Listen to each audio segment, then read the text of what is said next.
Hola con todos, en esta ocasión voy a hablar de los ensayos y propiedades mecánicas. Para hablar de esto debemos tener en cuenta ciertos criterios, como son qué son las propiedades mecánicas, para qué sirven, cómo se determinan y cuáles son. Muchos materiales, cuando prestan servicio, están sometidos a fuerzas o cargas.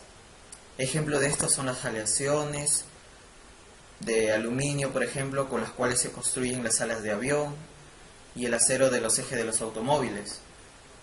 En las situaciones mencionadas es importante saber las características del material y diseñar la pieza de tal manera que cualquier deformación resultante no sea excesiva o no produzca rotura. En este capítulo se hablará también del ensayo de tensión. Seguido hablaré del ensayo de flexión, así como también el esfuerzo real, deformación real, el ensayo de dureza, el ensayo de impacto, también la tenacidad a la fractura, importancia de la mecánica de la fractura, el ensayo de fatiga y el ensayo de termofluencia. El ensayo de tensión. El ensayo de tensión o ensayo de tracción consiste en someter una probeta a un esfuerzo de tensión creciente hasta que se produce la rotura de la probeta. Este caso mide la resistencia de un material a una fuerza estática o aplicada lentamente. Las velocidades de deformación en un ensayo de tensión suelen ser pequeñas, de 10 a la menos 4 a 10 a la menos 2 segundos a la menos 1. Tensión y deformación. Tenemos que la tensión o esfuerzo es igual a la fuerza sobre el área de la probeta, y la deformación es igual a la variación de la longitud entre la longitud inicial. Diagrama esfuerzo-deformación. En este ensayo se mide la deformación de la probeta entre dos puntos fijos a medida que se incrementa la carga aplicada. En general tenemos un diagrama, una curva tensión-deformación que depende de ciertos factores. Tales factores son la deformación elástica, el esfuerzo de excedencia, resistencia a la tensión, esfuerzo de ruptura. Esfuerzo de excedencia es la deformación brusca de la probeta sin incremento de la carga aplicada. El fenómeno de excedencia se da cuando las impurezas de los elementos de aleación bloquean las dislocaciones de la red cristalina, impidiendo su deslizamiento, por el cual el material se deforma plásticamente.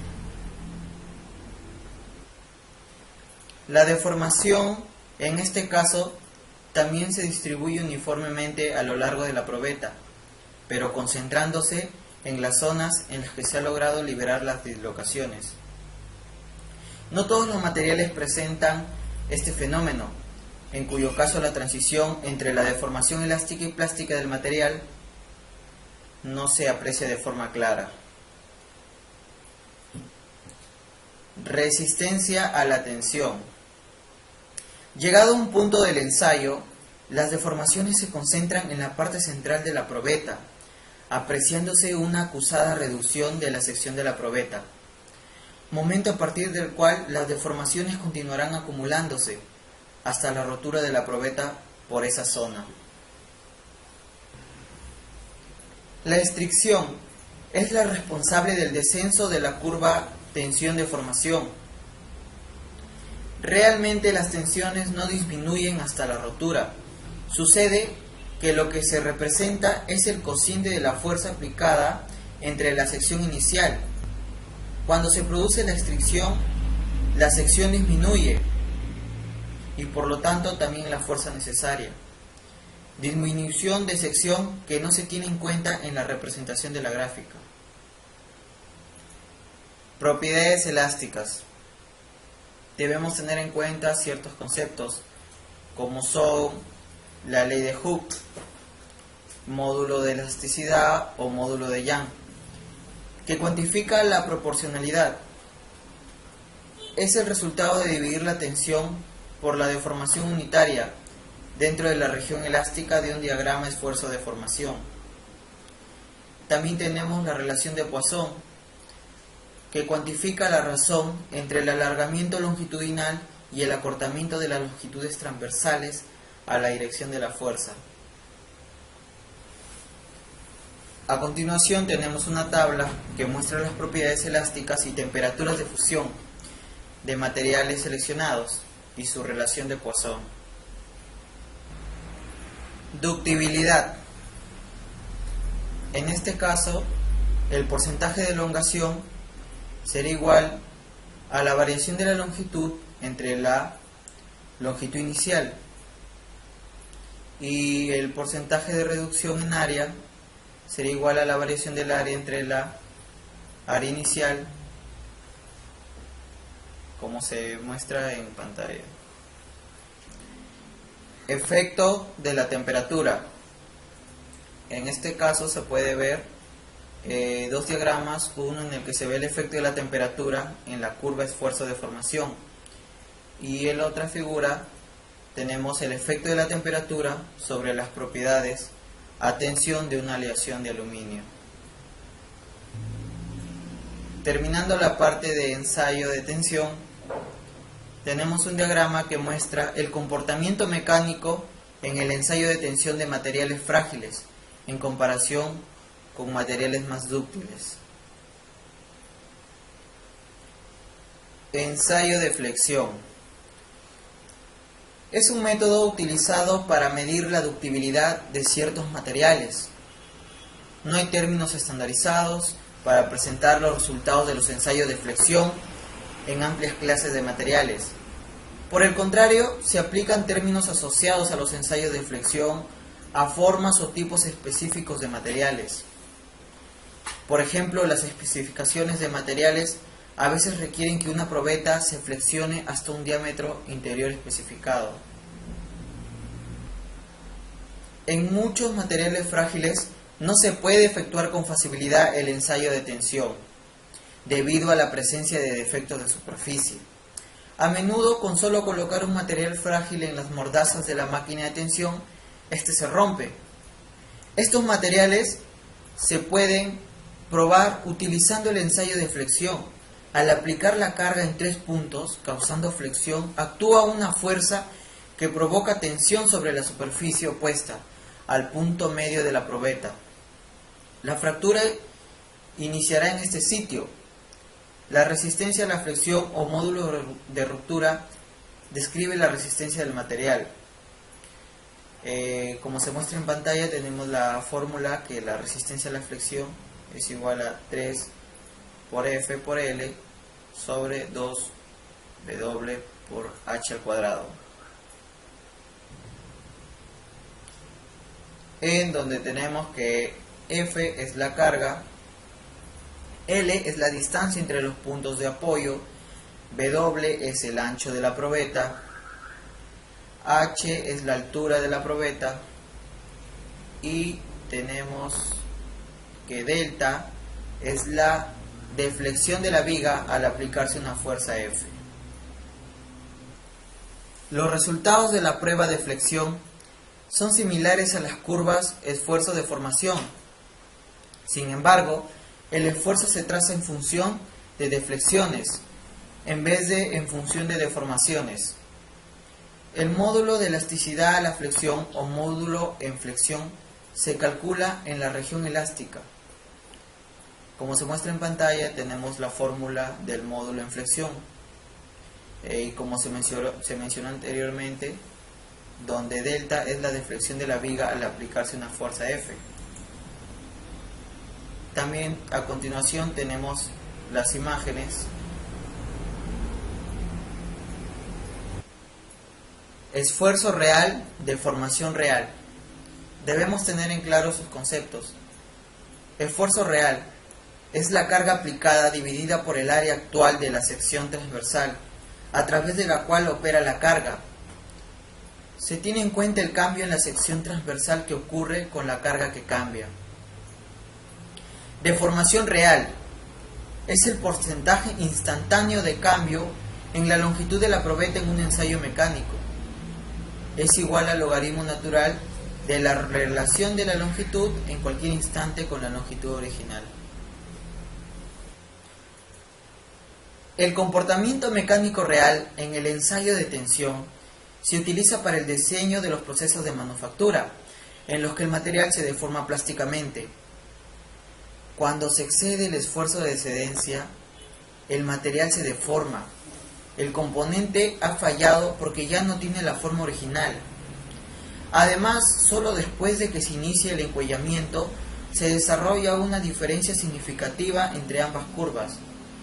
En este punto, el componente está ya muy deformado y no satisface las condiciones de uso requerido. En la figura se muestra la relación entre el diagrama de esfuerzo real y deformación real y el diagrama de esfuerzo-deformación. Ensayo de dureza. Mide la resistencia de la superficie de un material a la penetración por el objeto duro. Se han inventado una diversidad de pruebas de dureza, pero las de uso más común son los ensayos Rockwell y Brinell. En el ensayo de dureza Brinell, una esfera de acero duro, por lo general 10 milímetros de diámetro, se oprime sobre la superficie del material. Se mide el diámetro de la impresión generada, comúnmente de 2 a 6 milímetros, y se calcula el número de dureza o índice de dureza Brinell, abreviado como HB o BHN, a partir de la ecuación siguiente, como se muestra en pantalla. F es la carga aplicada en kilogramos, D es el diámetro del penetrador en milímetros y D sub I es el diámetro de la impresión en milímetros. El ensayo de dureza Rockwell utiliza una pequeña bola de acero para materiales blandos y un cono de diamante para materiales más duros. La profundidad de la penetración es medida automáticamente por el instrumento y se convierte a índice de dureza Rockwell, en su abreviatura que sería HR. Se utilizan diversas variantes del ensayo Rockwell, incluyendo las descritas anteriormente. A continuación se muestra una tabla de comparación de ensayos de dureza típicos, en donde se muestran los diferentes ensayos que se aplican, las medidas de sus penetradores, las cargas aplicadas y en qué se aplica. Ensayo de impacto. Este método se emplea para determinar el comportamiento del material sometido a una carga de choque en flexión, tracción o torsión. La cantidad que suele medirse es la energía absorbida al romperse la probeta en un solo golpe, como en el ensayo de impacto Charpy, el ensayo de impacto ISOT y el ensayo de tensión por impacto. Los ensayos de impacto también se realizan sometiendo las probetas a varios golpes de intensidad creciente, como en el ensayo de impacto con caída de bola y el ensayo de impacto con golpe repetido. Propiedades obtenidas del ensayo de impacto. Temperatura de transición. Una variable muy importante que se debe tener en cuenta a la hora de realizar un ensayo de impacto es la temperatura a la que se encuentra sometido el material y que puede afectar los resultados de manera significativa. La temperatura de transición es la temperatura a la cual el material cambia de un comportamiento dúctil a un comportamiento frágil. En los materiales puros, la transición dúctil-frágil debe ocurrir a una temperatura determinada. Sin embargo, para muchos materiales, esa transición ocurre en un rango amplio de temperaturas, el cual está dado por la composición específica de cada material. Un material sujeto a cargas de impacto deberá tener una temperatura de transición por debajo de la temperatura de operación determinada por el ambiente que rodea el material. No todos los materiales tienen una temperatura de transición bien definida. En la mayor parte de los aceros estructurales, la transición de la meseta superior a la meseta inferior se produce de manera abrupta, dentro de límites muy estrechos de temperatura. Los aceros de mayor resistencia presentan una transición más gradual. En esta figura se puede ver el resultado de una serie de ensayos de impacto ISO para un polímero termoplástico de nylon supertenaz. Sensibilidad a las muescas. Las muescas causadas por un maquinado, fabricación o diseño defectuoso son concentradoras de esfuerzos y reducen la tenacidad de los materiales. La sensibilidad a las muescas de un material puede evaluarse comparando las energías absorbidas por probetas con o sin muescas. Las energías absorbidas son mucho menores en probetas con muesca si dicho material es sensible a estas. Relación con el diagrama esfuerzo-deformación. La energía necesaria para romper un material está relacionada con el área bajo la curva esfuerzo real-deformación real. Aquellos metales con resistencia y ductibilidad altas tienen buena tenacidad. Los materiales cerámicos y muchos compuestos, por otra parte, poseen poca tenacidad, a pesar de su alta resistencia, ya que virtualmente no tienen ductibilidad. En la figura se puede ver los resultados de pruebas Sharpie, con muescas en B para un acero al carbono CC y para un acero inoxidable CCC. Las estructuras cristalinas CCC generalmente absorben más energía y no tiene temperatura de transición dúctil frágil. Tenacidad a la fractura. Es la capacidad de un material de resistir la propagación de grietas al ser sometido a una carga de choque, como en un ensayo simple. Un ensayo típico de tenacidad a la fractura se realiza aplicando un esfuerzo a la tensión a una probeta preparada con un defecto de tamaño y geometría conocida. El esfuerzo aplicado al material se intensifica por el defecto, el cual actúa como un concentrador de esfuerzos. Para un ensayo simple, el factor de intensidad de esfuerzo K es igual a F por sigma por la raíz cuadrada de pi por A, donde F es un factor geométrico relacionado a la probeta y al defecto. Sigma es el esfuerzo aplicado y A es el tamaño del defecto. Si se supone que la muestra es un ancho infinito, entonces F es aproximadamente 1.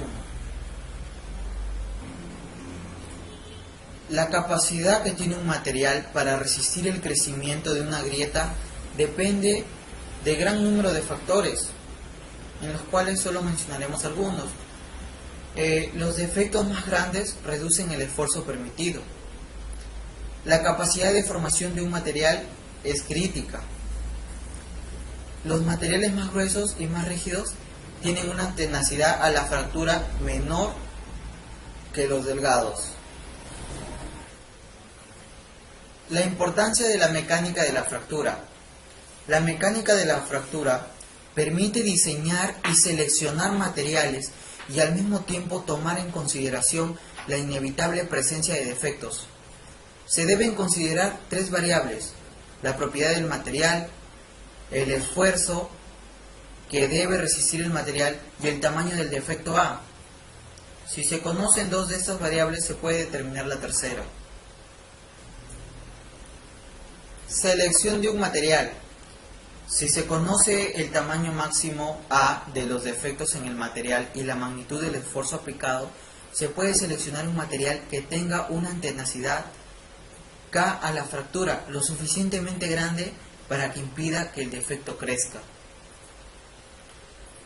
Diseño de un componente. Si se conoce el tamaño máximo de los defectos y ya se ha seleccionado el material, se puede calcular el esfuerzo máximo que logra resistir el componente. A partir de ahí es posible diseñar el tamaño apropiado de la pieza para asegurarse de que no se exceda el esfuerzo máximo. Diseño de un método de manufactura o de ensayo. Si el material ha sido seleccionado, se conoce el esfuerzo aplicado y está determinado el tamaño del componente. Se puede calcular el tamaño máximo permisible de los defectos. Una técnica de ensayo no destructivo que detecte cualquier defecto mayor de este tamaño crítico puede ayudar a asegurarse de que la pieza funcionará con seguridad. Además, al seleccionar el proceso de manufactura correcto, se puede lograr que los defectos resulten más pequeños que este tamaño crítico. Ensayo de fatiga. Este método sirve para determinar el comportamiento de los materiales bajo cargas fluctuantes. Se aplican a una probeta una carga media específica, que puede ser 0, y una carga alternante, y se registra el número de ciclos requeridos para producir la falla del material o vida a la fatiga. Por lo general, el ensayo se repite con probetas idénticas y varias cargas fluctuantes. Las cargas se pueden aplicar axialmente, en torsión o en flexión. Dependiendo de la amplitud de la carga media y cíclica, el esfuerzo neto de la probeta puede estar en una dirección durante el ciclo de carga o puede invertir su dirección. Los datos procedentes de los ensayos de fatiga se presentan en un diagrama SN, que es un gráfico del número de ciclos necesarios para provocar una falla en una probeta contra la amplitud del esfuerzo cíclico desarrollado. Resultados del ensayo de fatiga. Tenemos el esfuerzo límite, vida a la fatiga, resistencia a la fatiga, relación de fatiga. En este último tenemos indicada su fórmula, que es igual al esfuerzo límite para fatiga entre la resistencia a la tensión, en donde tenemos ya un valor aproximadamente estandarizado que es 0,5. El ensayo de fatiga dice el tiempo o número de ciclos que resistirá una pieza o la carga máxima permisible que se puede aplicar para prevenir la falta del componente. El esfuerzo límite. El esfuerzo límite para fatiga, definido como el esfuerzo por debajo del cual existe una probabilidad del 50% que ocurrirá falla por fatiga, es el criterio de diseño preferido. Para evitar que falle una pieza de acero, se debe asegurar que el esfuerzo aplicado esté por debajo de los 60.000 psi. La vida a fatiga indica cuánto resiste un componente a un esfuerzo en particular. Por ejemplo, si el acero se somete en forma cíclica a un esfuerzo de 90.000 psi, la vida a fatiga será de 100.000 ciclos. La resistencia a la fatiga es el esfuerzo máximo con el cual no ocurrirá fatiga en un número particular de ciclos. Con 500 millones, la resistencia a la fatiga es necesaria al diseñador con materiales como el aluminio y los polímeros, ya que estos no tienen un esfuerzo límite para fatiga. La relación de fatiga permite estimar propiedades a partir del ensayo de tensión. La mayor parte de los materiales son sensibles a las muestras, siendo las propiedades a la fatiga particularmente sensibles a defectos en la superficie. Los defectos de diseño de fabricación concentran los esfuerzos, reduciendo el esfuerzo límite para fatiga y la resistencia y vida a fatiga. Algunas veces la superficie del material debe pulirse finamente para minimizar la posibilidad de falta por fatiga. Aplicaciones del ensayo de fatiga. A menudo los componentes se someten a condiciones de carga que no generan esfuerzos iguales a tensión que a compresión. Por ejemplo, el esfuerzo máximo durante la compresión pudiera ser menor que el esfuerzo máximo a la tensión.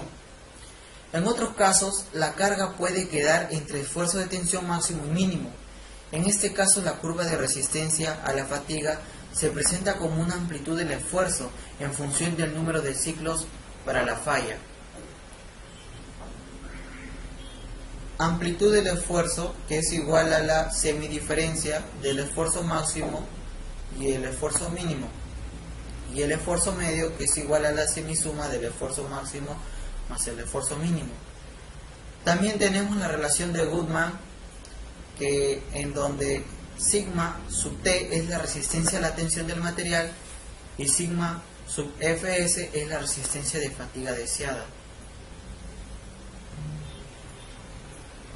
Ensayo de termofluencia. Debemos saber que la termofluencia es la deformación de tipo plástico que puede sufrir un material cuando se somete a una temperatura elevada y durante largos periodos, aun cuando la tensión o esfuerzo aplicado sea menor que su coeficiente de resistencia a la fluencia. La termofluencia es causada por el movimiento de dislocaciones, las cuales ascienden en la temperatura cristalina a causa de la difusión. Ascenso de las dislocaciones. Las altas temperaturas permiten que las dislocaciones en el interior de un metal asciendan.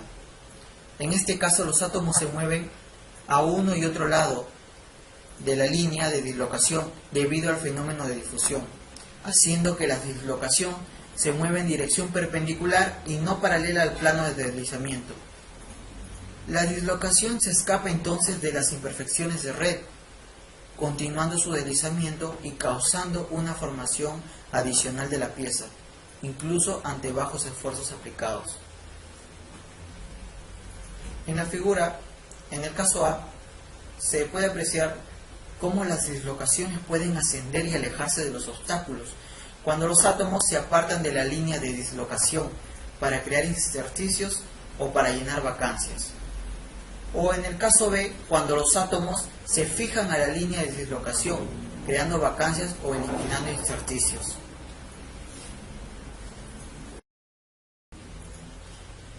Termofluencia y tiempo de ruptura.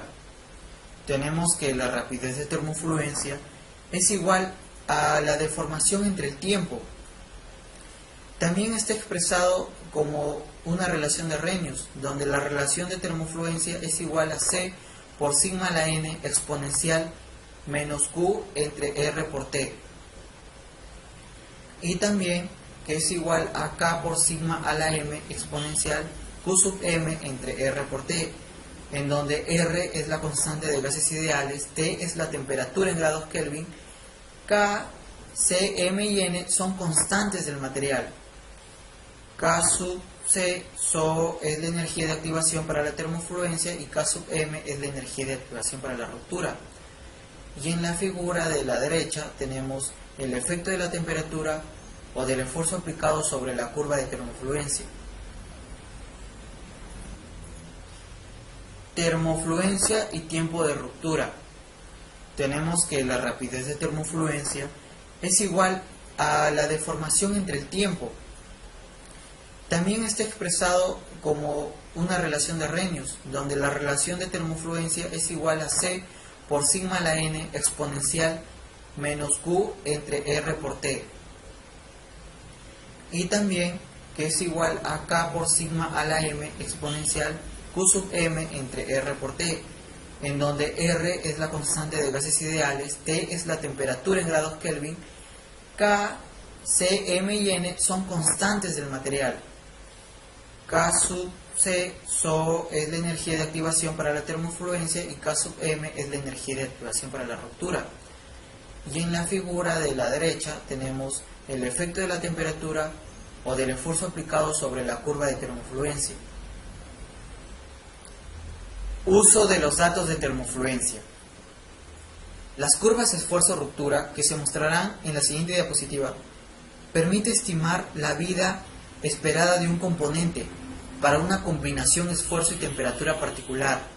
El parámetro de Larson-Miller que se ilustra es el usado para condensar la relación esfuerzo-temperatura, tiempo de ruptura en una sola curva.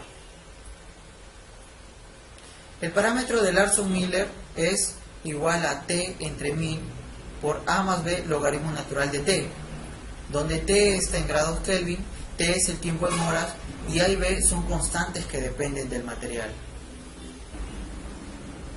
Como se mencionó anteriormente, esta figura tenemos la curva esfuerzo y ruptura, y acá se expresan los resultados de una serie de ensayos de termofluencia, en donde en el caso A se muestran las curvas de esfuerzo-tiempo de ruptura para una aleación hierro-carbono-níquel, y en el caso B tenemos los parámetros de Larson-Miller para el hierro fundido dúctil.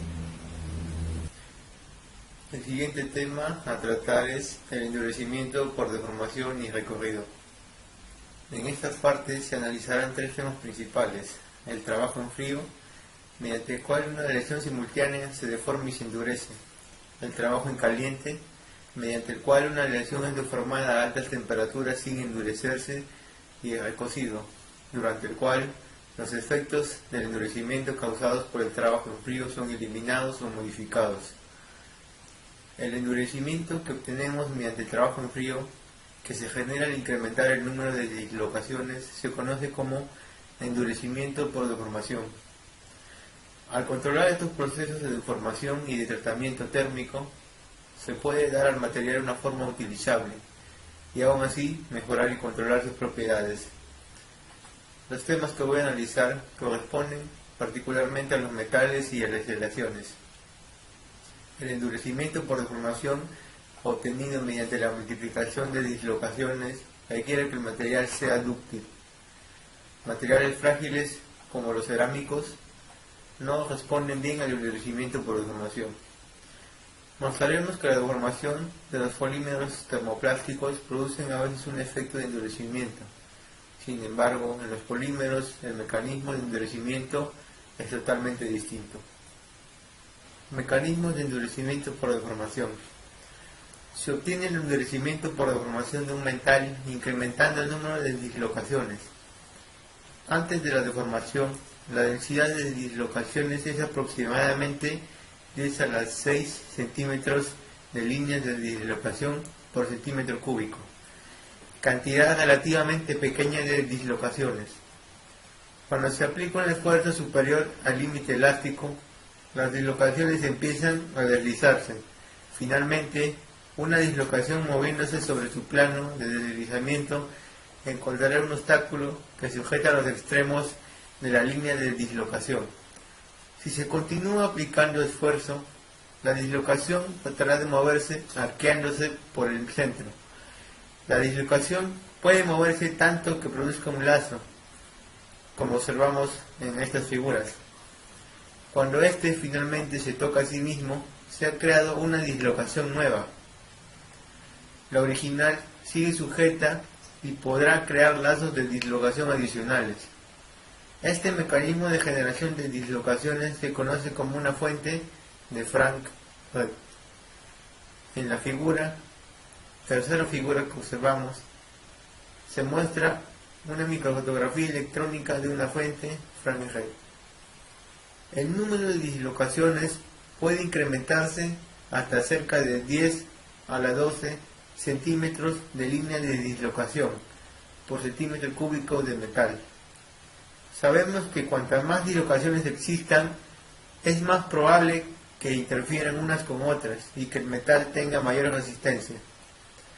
Los materiales cerámicos pueden contener dislocaciones e incluso pueden endurecerse un poco por deformación. Sin embargo, los cerámicos normalmente son tan frágiles que no es posible deformarlos y endurecerlos significativamente a bajas temperaturas. La deformación puede ocurrir a temperaturas elevadas, aunque causada por deslizamiento de granos y otros fenómenos. De igual manera, materiales como enlaces covalentes, como el silicio, son demasiado frágiles para endurecerse apreciablemente. En estas figuras ofrecemos la fuente Frank-Red que puede generar dislocaciones.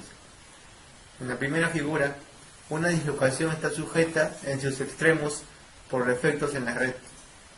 En la segunda, conforme se sigue moviendo la dislocación, se arquea y finalmente se torce sobre sí misma.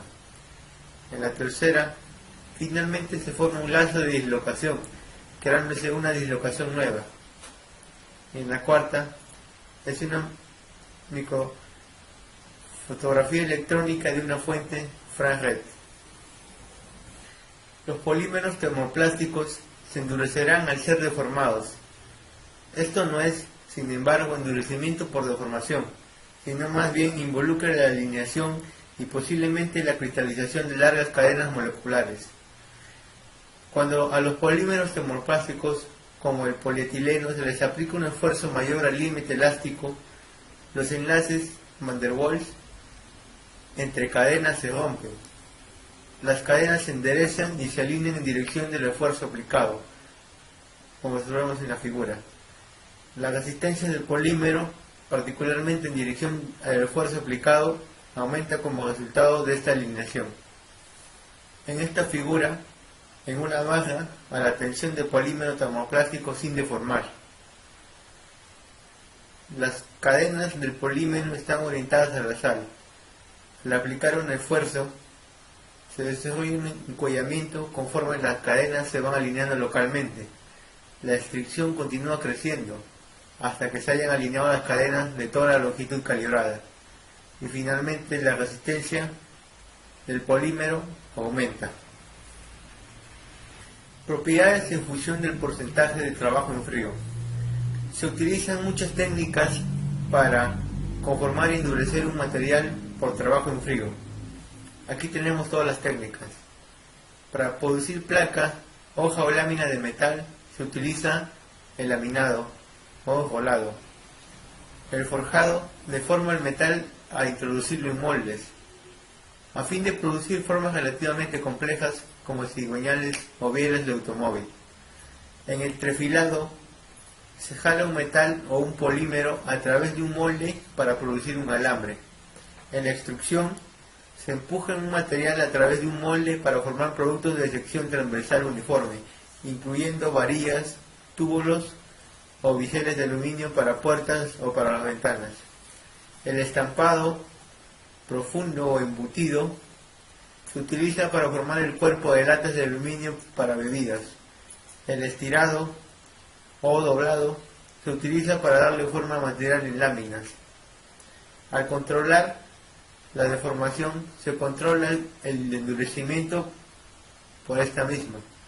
Normalmente se mide la deformación definiéndolo el porcentaje de trabajo en frío, el cual está definido por A sub 0 menos A sub F sobre A sub 0 por 100, donde A sub 0 es el área transversal original del metal y A sub F es el área transversal final después de la deformación. El efecto del trabajo en frío sobre las propiedades mecánicas del cobre puro comercial se presentarán en la siguiente figura. Al incrementar el trabajo en frío, tanto el límite elástico como la resistencia a la tensión aumentan. La ductibilidad, sin embargo, se reduce acercándose a cero. Efecto del trabajo en frío sobre las propiedades mecánicas del cobre. Si se intenta más trabajo frío, el metal se romperá. Por lo tanto, existe un máximo de trabajo en frío, es decir, de deformación que puede aplicarse a un metal. Microestructura y esfuerzos residuales. Durante la deformación, al alargarse los granos del metal dentro, se forma una microestructura fibrosa, como la que observamos en las figuras.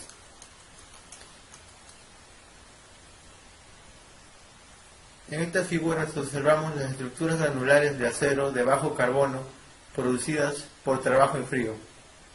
En la primera observamos al 10% en trabajo en frío. En la segunda, al 30% de trabajo en frío. En la tercera, 60% de trabajo en frío. Y en la última, 90% de trabajo en frío.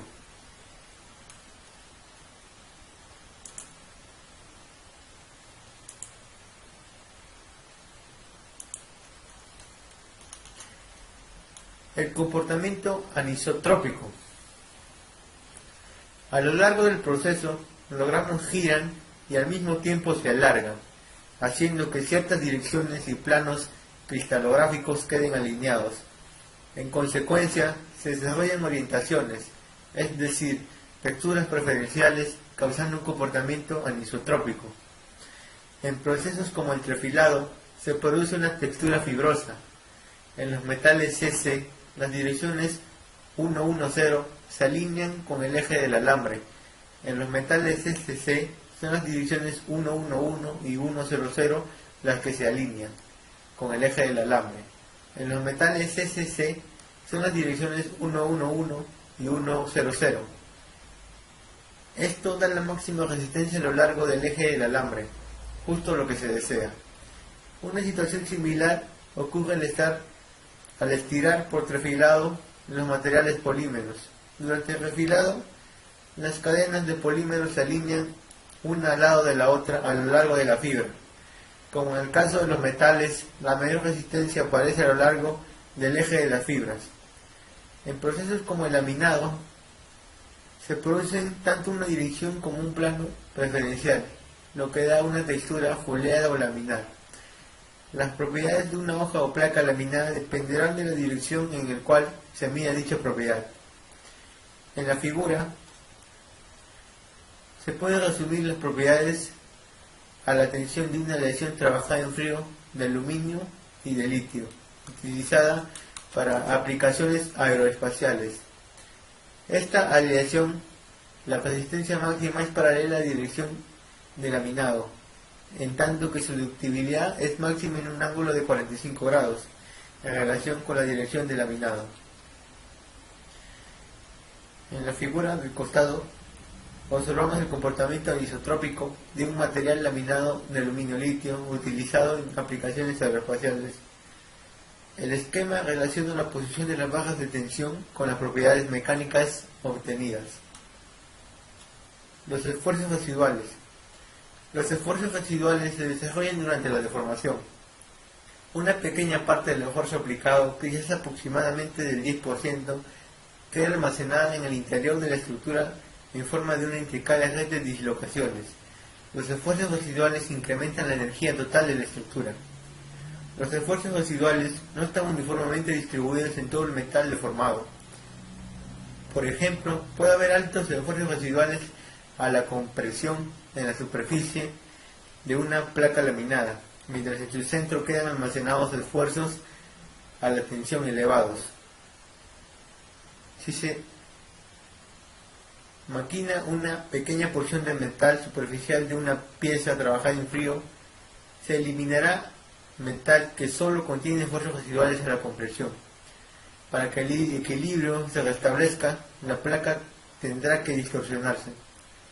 Los esfuerzos residuales también afectan la capacidad de la pieza para soportar una carga, como observamos en la figura.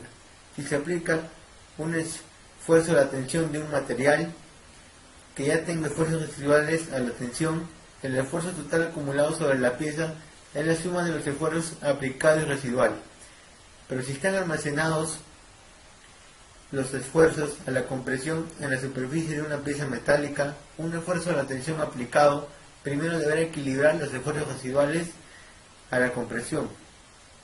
Ahora, esta pieza puede ser capaz de soportar una carga mayor a la normal. A veces, los componentes sujetos a falla por fatiga pueden ser endurecidos mediante el granallado.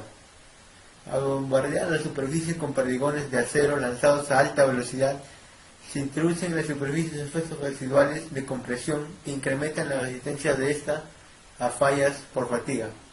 Los esfuerzos residuales de compresión pueden ser perjudiciales o benéficos. En la figura primera, una fuerza de fricción aplica un esfuerzo a la tensión a la parte superior de la viga. Dado que ya existen esfuerzos residuales de la tensión en la parte superior, las características de soporte de carga serán malas. En la siguiente figura, la parte superior contiene esfuerzos residuales a la compresión. Ahora las características de soporte de carga son muy buenas. Características del trabajo en frío. Existen ventajas y limitaciones en el endurecimiento de un metal mediante el trabajo en frío o endurecimiento por deformación. Simultáneamente se puede endurecer el metal y producir la forma final deseada. Mediante el proceso de trabajo en frío es posible obtener tolerancias dimensionales y terminados superficies excelentes. El proceso de trabajo en frío es un método económico para producir grandes cantidades de pequeñas piezas, que no requiere de fuerzas elevadas ni de equipo de conformado costoso. Algunos metales, como el magnesio Hc, tienen un número limitado de sistemas de deslizamiento y temperatura ambiente, son más bien frágiles, por lo que solo es posible realizar un grado reducido de trabajo en frío. Durante el trabajo en frío, la ductibilidad, la conductividad eléctrica y la resistencia a la corrosión se deterioran, dado que el trabajo en frío reduce la conductividad eléctrica en menor grado que otros procesos de endurecimiento, como introducir elementos aleantes.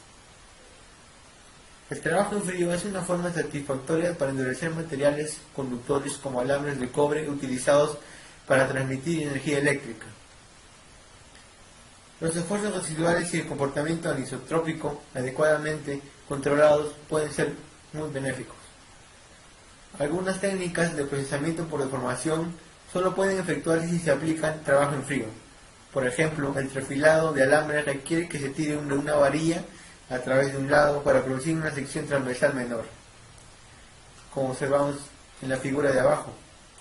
El proceso de trefilado, en la figura de abajo, en la fuerza F sub D actúa sobre los diámetros tanto original como final, por lo que el esfuerzo producido sobre el alambre final es mayor que el producido sobre el original.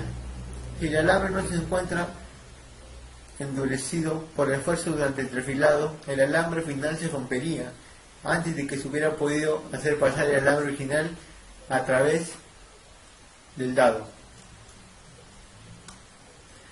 Para una fuerza dada de trefilado F sub D, un esfuerzo diferente es producido en el alambre original y en el final. El esfuerzo en el alambre original deberá sobrepasar el límite elástico del metal para poder causar su deformación. El esfuerzo en el alambre final debe quedar por debajo de su límite elástico para evitar la ruptura. Esto se consigue solo si la deformación endurece el alambre al trefilar. En las figuras, en los dos gráficos de arriba, tenemos una comparación del endurecimiento del cobre mediante trabajo en frío y mediante una aleación con zinc. Observamos que el trabajo en frío produce un endurecimiento mayor, afectando, sin embargo, poco la conductividad eléctrica. Las tres etapas del recocido. El recocido es un tratamiento térmico diseñado para eliminar los efectos del trabajo en frío. Puede utilizarse para eliminar totalmente el endurecimiento por deformación conseguido durante el trabajo en frío. El componente final será blando y dúctil, pero conservando el terminado superior superficial y una precisión dimensional satisfactorios. O bien, después del recocido, podría seguir aplicando ese trabajo adicional en frío, ya que la ductibilidad ha sido restablecida. Combinando ciclos repetidos de trabajo en frío y de recocido, se puede alcanzar grandes deformaciones totales. Finalmente, el recocido a baja temperatura puede utilizarse para eliminar esfuerzos residuales producidos durante el trabajo en frío, sin afectar las propiedades mecánicas de la pieza terminada. Existen tres etapas en el proceso de recocido. Los efectos sobre las propiedades del latón aparecen en el siguiente gráfico. En el siguiente gráfico observamos el efecto del trabajo en frío recocido sobre las propiedades de una aleación de cobre 35% de zinc. El efecto de la temperatura en el recocido sobre las propiedades de cobre 35% zinc trabajado al frío al 75%. La recuperación. La microestructura original trabajada en frío está compuesta por granos deformados con un gran número de dislocaciones entrelazadas. Cuando al principio se calienta el metal, la energía térmica adicional permite que las dislocaciones se muevan y formen los bordes de una estructura subgranular poligonizada. Sin embargo, la densidad de las dislocaciones se mantiene virtualmente sin modificación. Este tratamiento a baja temperatura se llama recuperación. como durante la recuperación no se ha reducido el número de dislocaciones, las propiedades mecánicas del metal quedan relativamente igual. Sin embargo, al reordenar las dislocaciones se han reducido o se han eliminado incluso los refuerzos residuales. A esta recuperación se conoce como recocido por eliminación de esfuerzos. Además, la recuperación establece una alta conductividad eléctrica al metal, permitiendo producir alambres resistentes de cobre o de aluminio para transmisión de energía eléctrica con una conductividad elevada. Finalmente, la recuperación a menudo mejora la resistencia del metal a la corrosión. En estas cuatro recuadros, observamos el efecto de las temperaturas de recocido sobre las microestructuras de metales trabajados a frío. En la primera, observamos el trabajo a frío, después de la recuperación, después de la recristalización y después del crecimiento de grano. Continuando con los procesos, las tres etapas, queda la recristalización. La recristalización ocurre debido a la nucleación y crecimiento de nuevos granos que contienen pocas dislocaciones. Cuando se calienta el metal por encima de la temperatura de recristalización, una rápida recuperación elimina los esfuerzos residuales, produciendo una estructura de dislocación poligonizada. En este momento ocurre la nucleación de granos pequeños en los bordes de celda de la estructura poligonizada, eliminando la mayoría de las dislocaciones, como observamos en la figura. Dado que se ha reducido de manera importante el número de dislocaciones, el metal recristalizado tiene baja resistencia pero una elevada ductibilidad. El crecimiento granular a temperaturas aún mayores del recocido, tanto la temperatura como la recristalización ocurren con rapidez, produciendo una estructura granular recristalizada fina.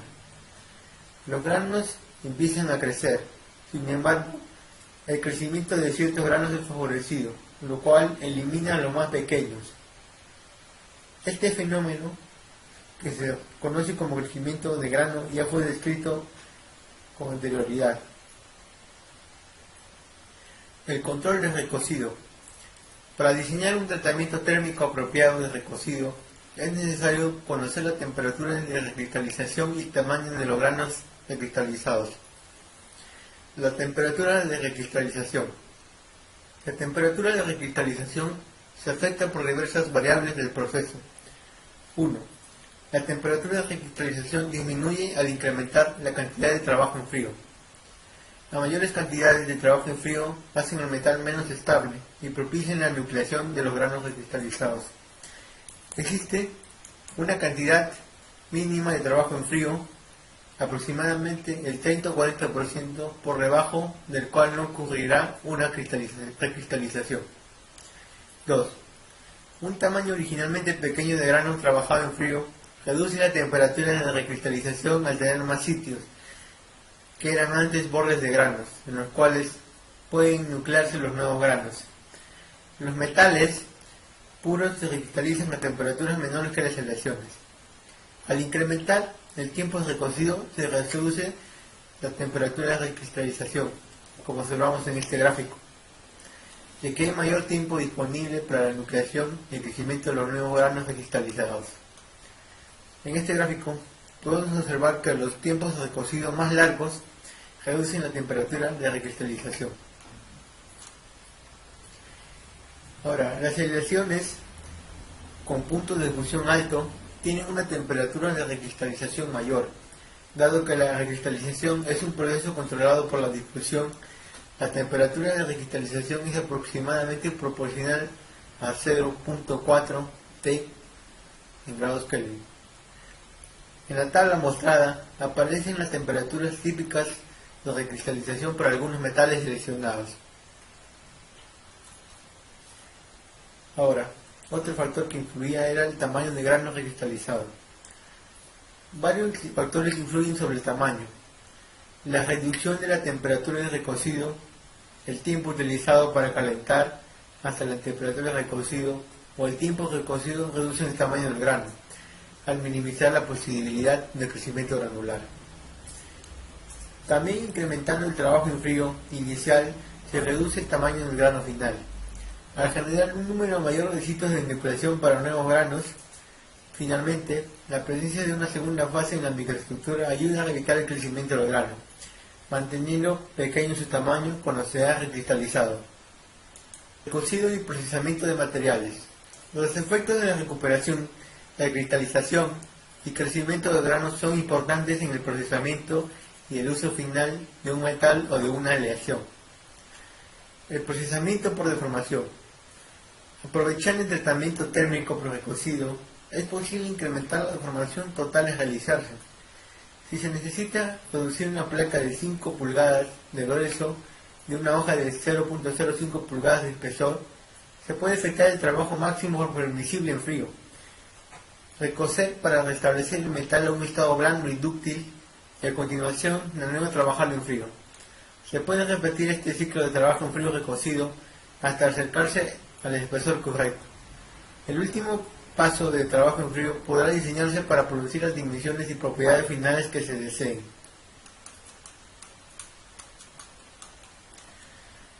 El servicio a alta temperatura. Ni el endurecimiento por deformación ni el endurecimiento por tamaño de grado son apropiados para una aleación que ha de utilizarse a temperaturas elevadas, como las aplicaciones que deben ser resistentes a la termofluencia.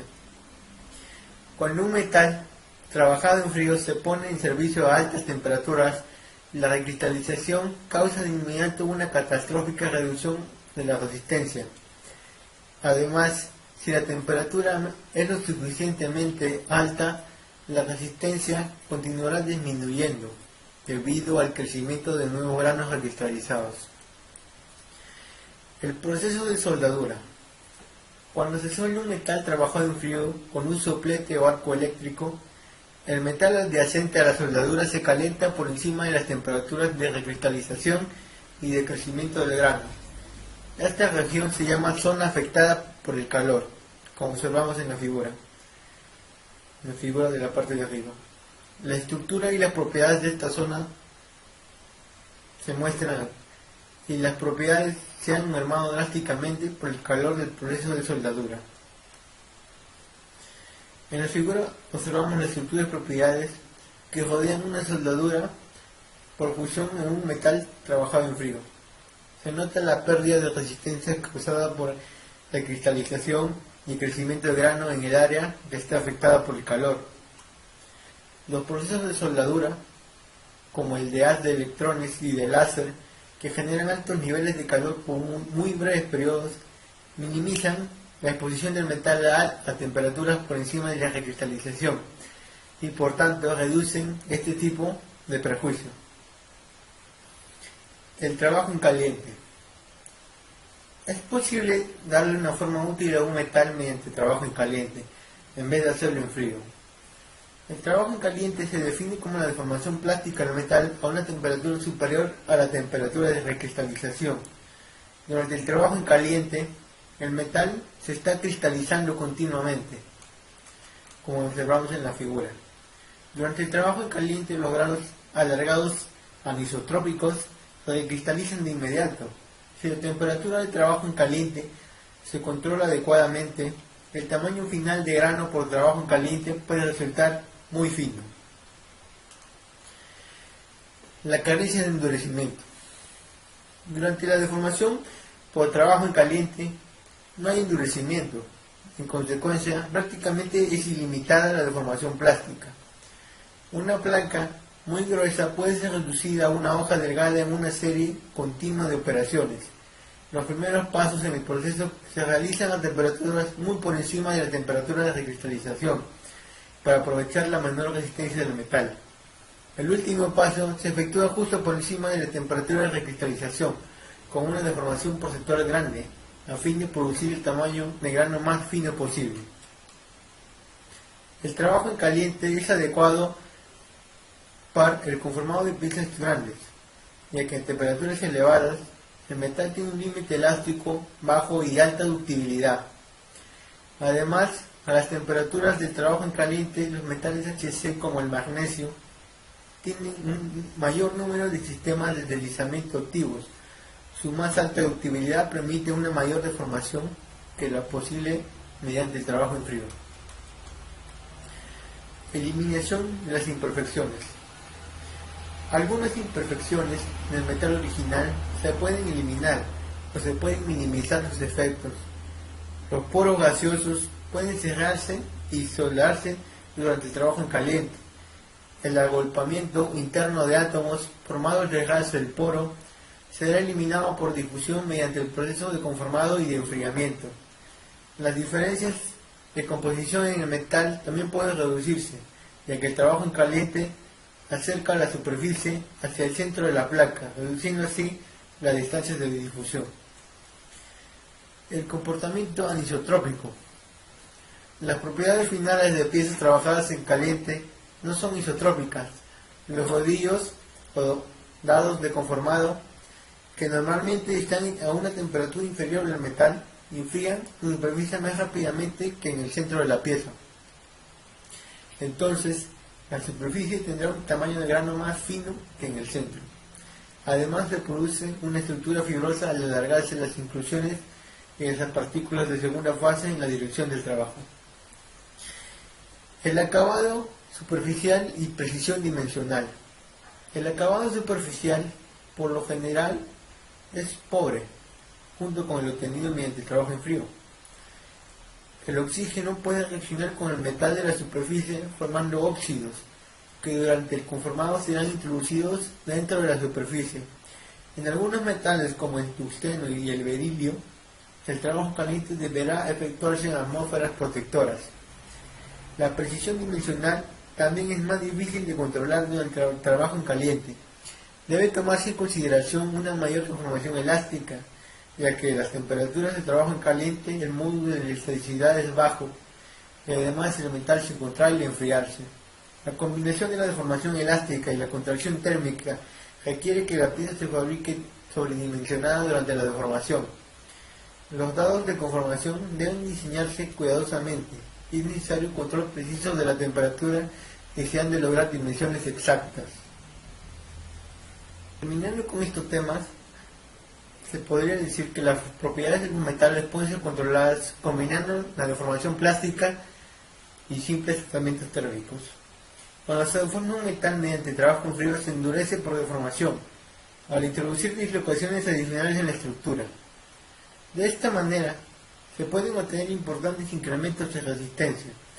Los polímeros termoplásticos al deformarse se endurecen, pues las cadenas de moléculas se alinean, aunque lo anterior no es un endurecimiento por deformación. El endurecimiento en materiales frágiles, como los cerámicos, es casi nulo, comparado con los de los metales. El siguiente tema trata sobre los principios de endurecimiento por solidificación y procesamiento, en el cual voy a explicar una breve introducción y sobre el proceso de nucleación. En prácticamente todos los metales y aleaciones, así como en muchos semiconductores, compuestos cerámicos y polímeros, el material en algún momento de su procesamiento es líquido. El líquido se solidifica al enfriarse por debajo de su temperatura de solidificación. El material puede ser utilizado tal y como se solidificó o puede ser procesado posteriormente mediante trabajo mecánico o trabajo térmico. Las estructuras producidas durante la solidificación afectan las propiedades mecánicas e influyen sobre el tipo de procesamiento posterior. En particular, se puede controlar la forma y el tamaño de los granos mediante la solidificación.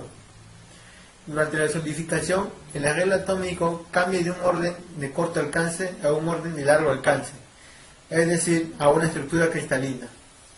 La solidificación requiere de dos pasos, la nucleación y el crecimiento. La nucleación ocurre cuando se forma una pequeña porción sólida dentro del líquido.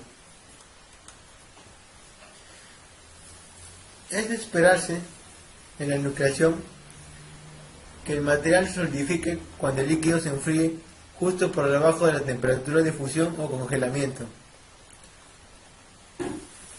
ya que la energía asociada con la estructura cristalina del sólido es en ese momento menor que la energía del líquido. Esta diferencia en energía entre líquido y sólido es el cambio de energía libre de volumen G.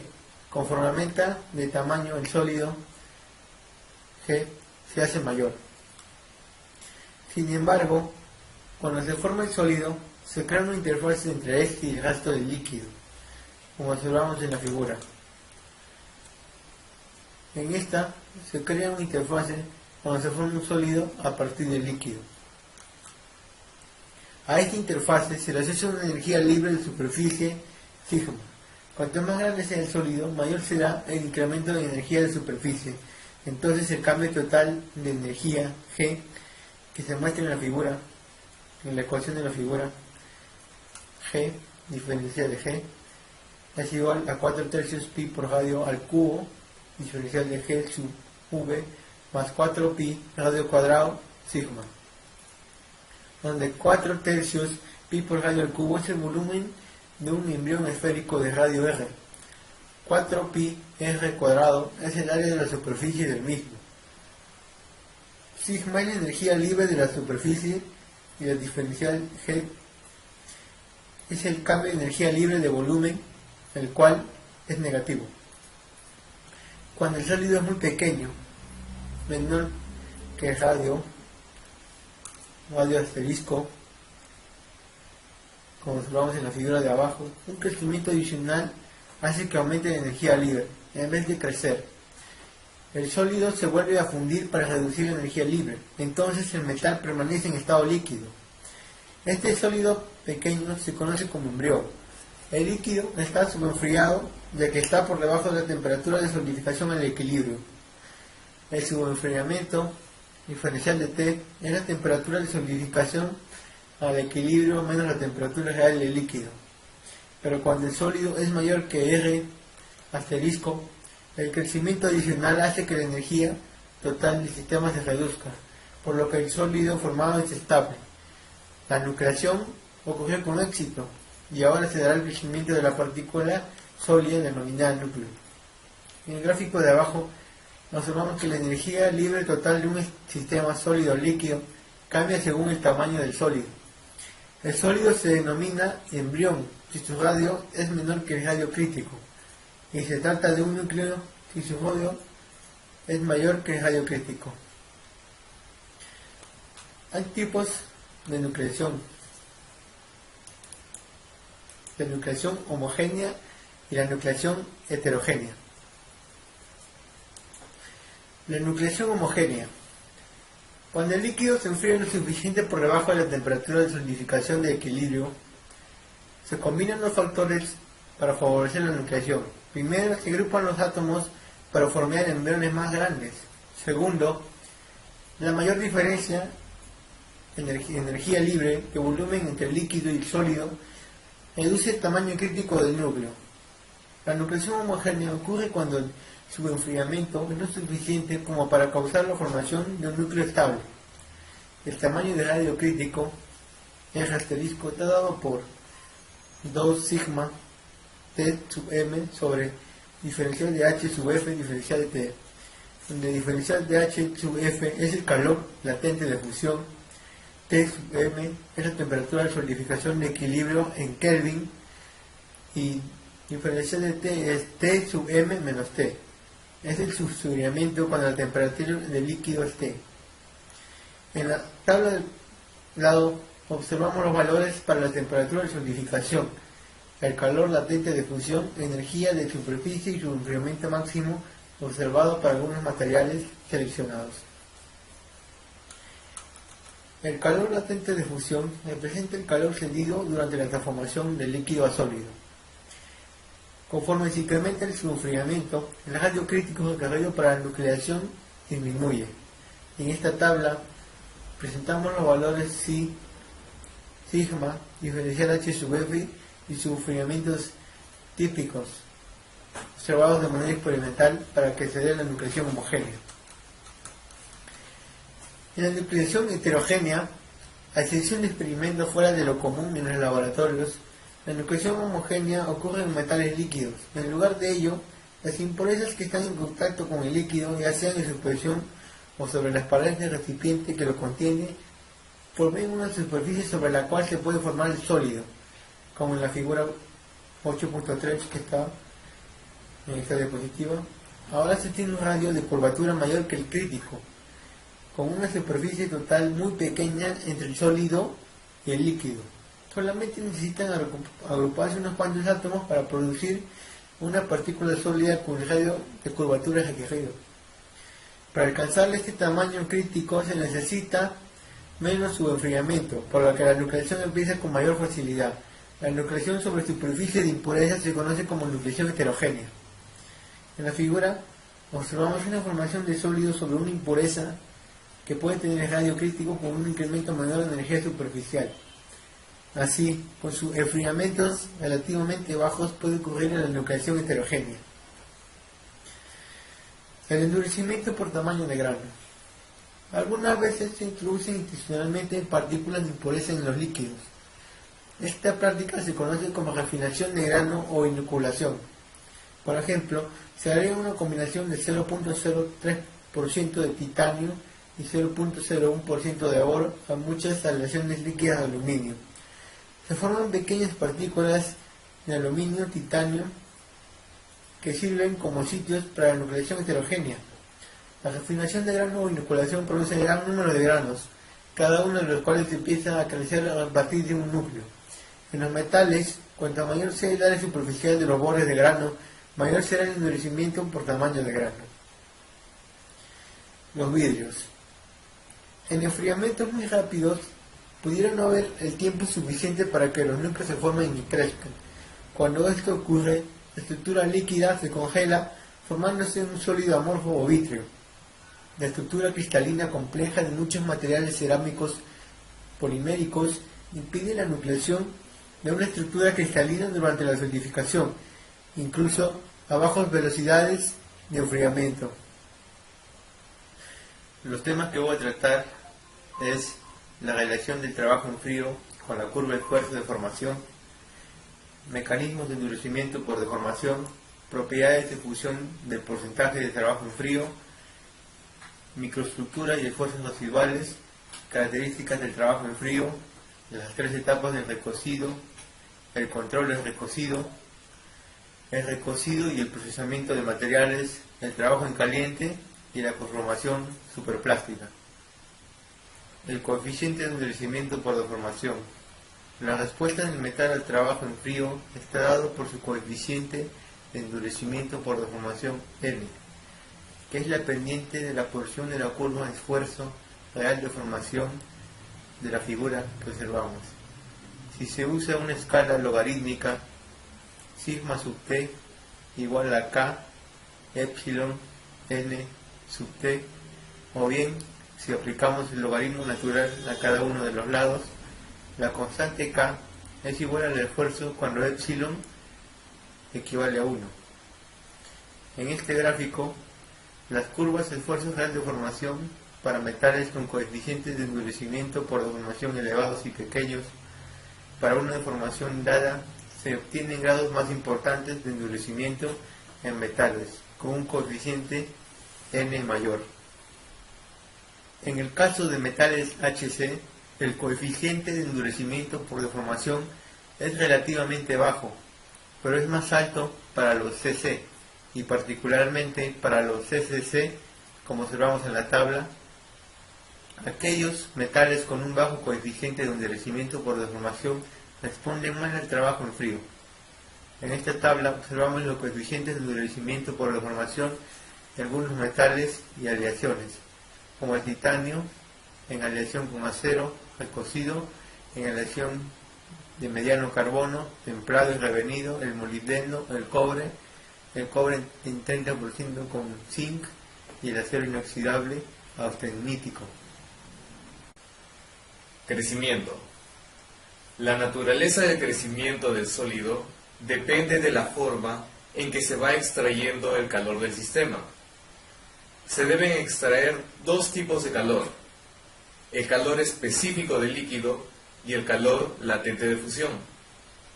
El calor específico es el calor necesario para cambiar en 1 grado de temperatura de unidad de peso del material. El calor específico debe ser eliminado primero, hasta que el líquido se enfríe a su temperatura de solidificación. pero antes de que se complete la solidificación, deberá eliminarse de la interfase sólido-líquido el calor latente de fusión. La manera en la cual se libere o retire este calor determinará el mecanismo de crecimiento de los núcleos y la estructura final. Crecimiento planar. Cuando un líquido bien inoculado se enfría al equilibrio, la temperatura del líquido es mayor que la de solidificación, y la temperatura del sólido está en o por debajo de esta temperatura.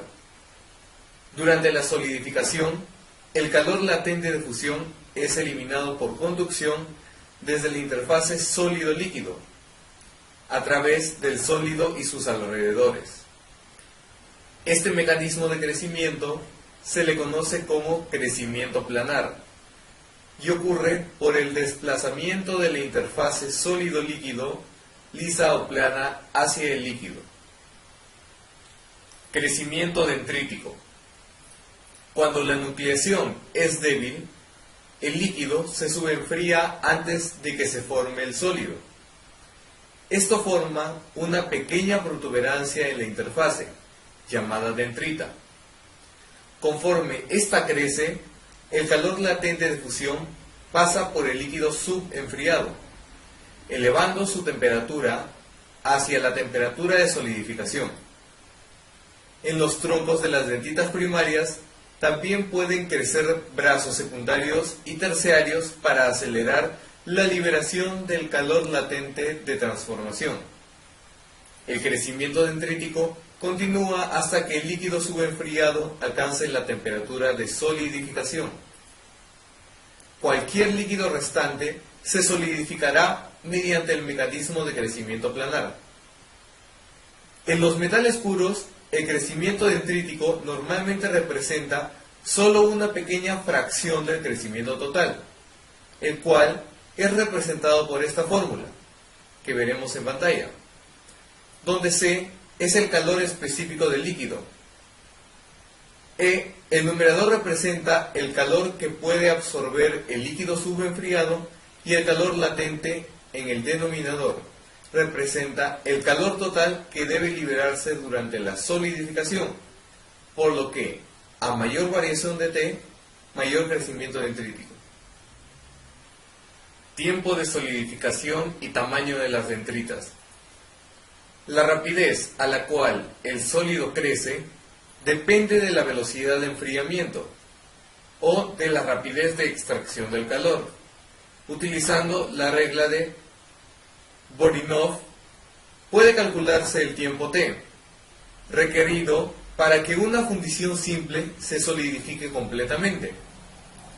La regla está representada por la ecuación que veremos en pantalla, donde V es el volumen de la fundición y representa la cantidad de calor que debe ser eliminada. A es el área de la superficie de la fundición que está en contacto con el molde. N es una constante que generalmente vale 2.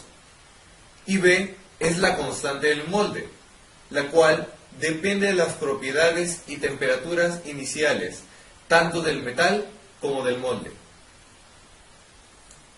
Efecto de la estructura y sus propiedades. Normalmente, el tamaño de la dendrita se representa midiendo la distancia entre los brazos dendríticos secundarios. El esparcimiento entre brazos dendríticos secundarios, o EBDS, se reduce cuando la fundición se solidifica con mayor rapidez. El EBDS está relacionado con el tiempo de solidificación por la siguiente relación, que veremos en pantalla, donde M y K son constantes que dependen de la composición del metal. Esparcimientos pequeños entre los brazos dendríticos secundarios producen mayor resistencia mecánica y mejor ductilidad. Las curvas de enfriamiento.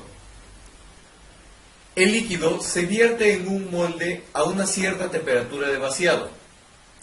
La diferencia entre esta temperatura y la de solidificación es el sobrecalentamiento. El líquido se enfría cuando el molde extrae su calor específico, hasta que llega a la temperatura de solidificación. La pendiente de la curva de enfriamiento, antes de que inicie su solidificación, es la rapidez de enfriamiento, variación de T mayor sobre variación de T menor. Si en el metal líquido están presentes núcleos heterogéneos efectivos, el cambio de estado comienza a la temperatura de solidificación. El calor latente de fusión mantendrá al líquido restante a la temperatura de solidificación, hasta que todo el líquido se haya solidificado y no se pueda extraer más calor. En estas condiciones, el crecimiento es planar. El tiempo de solidificación total de la fundición es el tiempo requerido para eliminar tanto el calor específico del líquido sobrecalentado como el calor latente de fusión, y se mide a partir del momento de vaciado, hasta que se complete la solidificación. Este tiempo se determinará por la regla de Gorinov. El tiempo de solidificación local es el requerido para eliminar solo el calor latente de fusión en algún sitio particular de la fundición, y se mide a partir del momento en que comienza la solidificación hasta que ésta termina. Fundición o estructura del lingote. Los metales fundidos se vacían en moldes, dejando que se solidifiquen. A menudo, el molde produce un producto terminado o fundición. En otros casos, el molde produce una forma simple llamada lingote, el cual requiere una deformación plástica o un maquinado antes de crear un producto terminado. En el segundo caso, se produce una macroestructura, que a veces se conoce como estructura del lingote, la cual está formada de hasta 3 partes. Zona templada. La zona templada es una banda estrecha de granos, orientados al azar y localizadas sobre la superficie de la pieza. El metal que está sobre la pared del molde es el primero en enfriarse a una temperatura igual a la temperatura de solidificación. La pared del molde también tiene muchos puntos de contacto, en los cuales puede ocurrir la nucleación homogénea. Zona columnar. Esta zona contiene granos alargados, orientados en una dirección cristalográfica particular. Conforme el material del molde extrae calor de la fundición, los granos de la zona fría crecen en dirección opuesta al flujo de calor o desde las áreas más frías de la pieza a las más calientes. Los granos crecen más rápidamente en ciertas direcciones cristalográficas. En los metales que tienen una estructura cristalina cúbica, los granos de la zona fría con una dirección 1-1-0 perpendicular a la pared del molde crecerán más a prisa que los granos orientados en otras direcciones cristalográficas. Finalmente, los granos en la zona columnar tendrán direcciones 1-1-0 paralelas entre sí, repercutiendo en propiedades anisotrópicas en esta zona. Zona equiaxial. Aunque el sólido puede continuar creciendo de manera columnar hasta transformarse todo en líquido, frecuentemente en el centro de la fundición o lingote se forma una zona de granos equiaxiales. La zona equiaxial contiene granos nuevos, orientados al azar. A menudo estos granos se generan por una baja temperatura de vaciado o por la incorporación de elementos aleantes, refinadores de grano o inoculantes.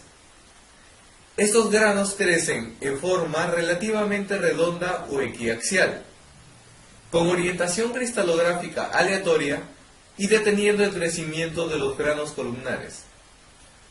La formación de la zona equiaxial es un proceso controlado por la nucleación y hace que esta porción de la fundición presente comportamiento isotrópico. Solidificación de los polímeros. La solidificación de los polímeros es significativamente distinta a la de los metales y requiere que largas cadenas de moléculas se alineen muy cerca de otras a lo largo de distancias relativamente largas. Al hacerlo, el polímero crece como cristales en forma de lámina. La región entre cada una de las láminas contiene cadenas de polímeros distribuidas en forma aleatoria. Ahora pasaremos a hablar de los defectos de solidificación. Contracción. Frecuentemente, la mayor parte de la contracción produce cavidades. Si la solidificación se inicia en toda la superficie de la pieza, si una de las superficies se solidifica más lentamente que las demás, la contracción aparece en forma de rechupe. Una técnica común para controlar cavidades y rechupes por la contracción volumétrica es el rebozadero, es decir, una reserva de metal conectada a la fundición. La contracción dendrítica consiste en la formación de poros debido a contracciones volumétricas entre las dendritas. Este defecto es difícil de evitar mediante rebozaderos. Porosidad gaseosa. Muchos metales en estado líquido disuelven una gran cantidad de gas.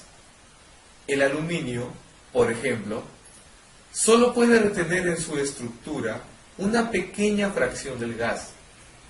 El hidrógeno excedente forma burbujas que pueden quedar atrapadas en el metal sólido, produciendo porosidad gaseosa.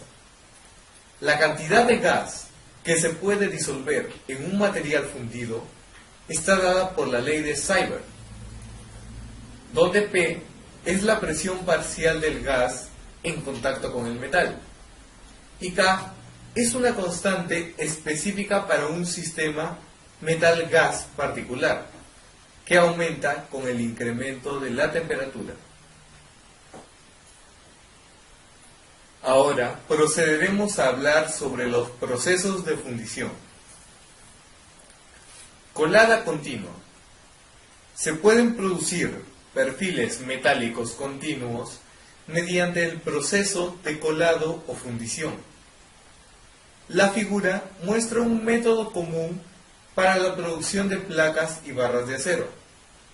El metal líquido es alimentado desde un recipiente hacia un molde de cobre enfriado por agua que enfría rápidamente la superficie de acero. El acero parcialmente solidificado es extraído del molde a la misma velocidad que otra porción de acero líquido al entrar en dicho molde.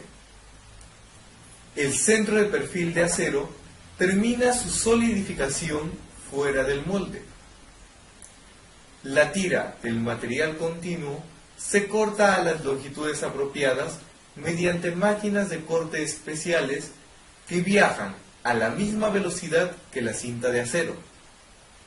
Se utilizan procedimientos similares para obtener perfiles o listones de aluminio, cobre e incluso vidrios cerámicos. Solidificación direccionada. En las piezas fundidas convencionalmente se produce una estructura de granos equiaxiales. Sin embargo, las aspas y los árboles para motores de turbina y de reacción fallan a lo largo de los bordes de grano transversales. Se obtienen mejores resistencias a la termofluencia y a la fractura, utilizando la técnica de solidificación direccionada. Este proceso se calienta el molde desde un extremo y se enfría desde otro, produciendo una microestructura columnar que tiene todos los bordes de grano en la dirección transversal. solidificación y unión de los metales.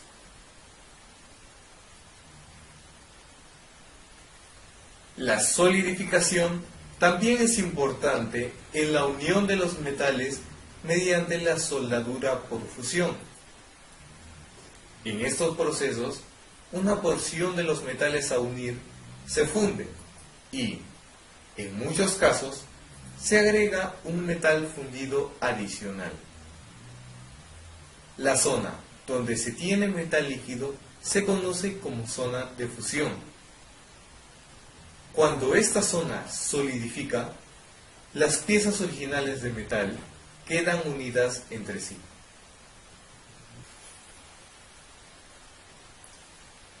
Resumen.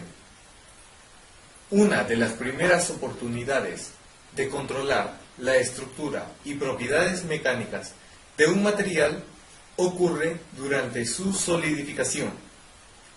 Podemos controlar el tamaño y la forma de los granos para mejorar sus propiedades generales, para obtener propiedades uniformes o, si así lo deseamos, para obtener un comportamiento anisotrópico. Estos objetivos se cumplen al controlar la nucleación y el crecimiento del material sólido a partir de su estado líquido.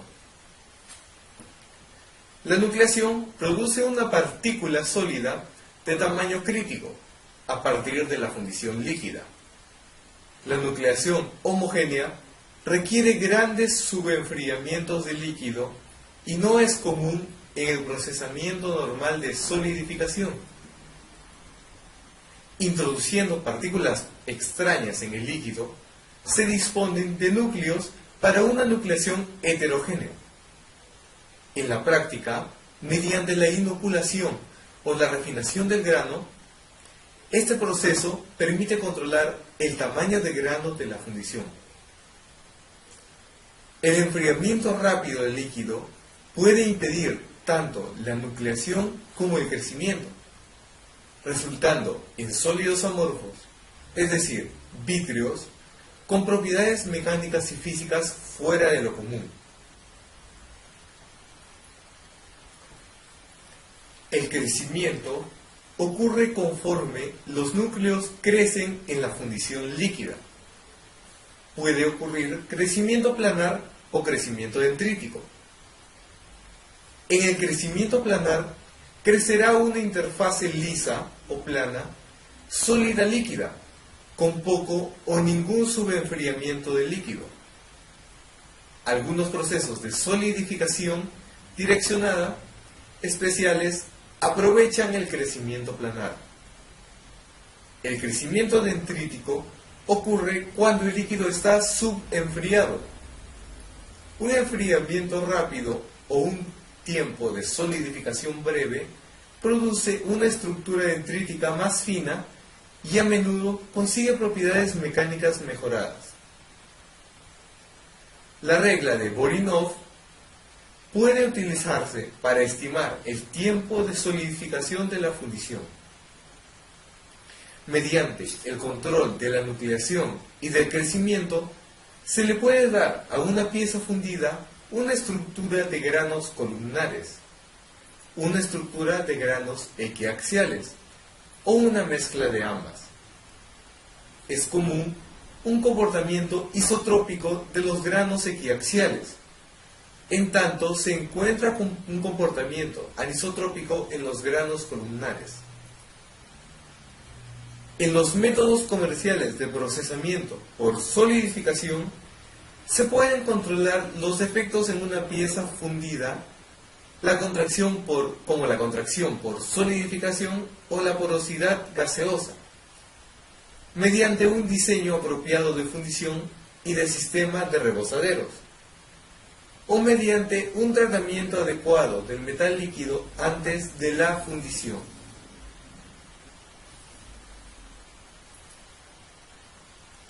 Equilibrio de fases y endurecimiento por solución sólida. Las propiedades mecánicas de los materiales pueden controlarse por la adición de defectos puntuales, como átomos sustitucionales e intersticiales, particularmente en el caso de los metales. Los defectos puntuales distorsionan el arreglo atómico en la red, interfiriendo con el movimiento o deslizamiento de las dislocaciones. Por tanto, los defectos puntuales hacen que el material se endurezca por solución sólida. Además, la introducción de defectos puntuales modifica la composición del material, influyendo sobre el comportamiento durante la solidificación. Este efecto se analiza mediante el diagrama de fases de equilibrio, a partir del cual se podrá predecir cómo se solidificará un material tanto en condiciones en equilibrio como fuera de este. Fases y el diagrama de fases de sustancias puras. La regla de fases. La regla de fases de Gibbs describe el estado de un material y tiene la siguiente forma general que observamos en pantalla, donde C es el número de componentes, por lo general elementos o compuestos del sistema. F es el número de grados de libertad, es decir, el número de variables como la temperatura, presión o composición, que pueden modificarse de manera independiente, sin cambiar el número de fases en equilibrio. Y P es el número de fases presentes. El valor constante 2 en la ecuación implica que tanto la temperatura como la presión tienen posibilidad de cambiar. Soluciones y solubilidad. Cuando se empiezan a combinar materiales distintos, como al agregar elementos de aleación a un metal, se producen soluciones. El interés es determinar la cantidad de cada material que se puede combinar sin producir una fase adicional. En otras palabras, la atención se enfocará en la solubilidad de un material u otro. Solubilidad ilimitada. Un ejemplo claro son el agua y el alcohol.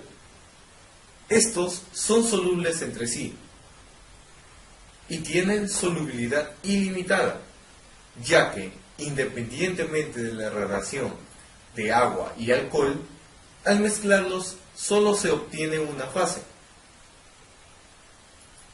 Solubilidad limitada.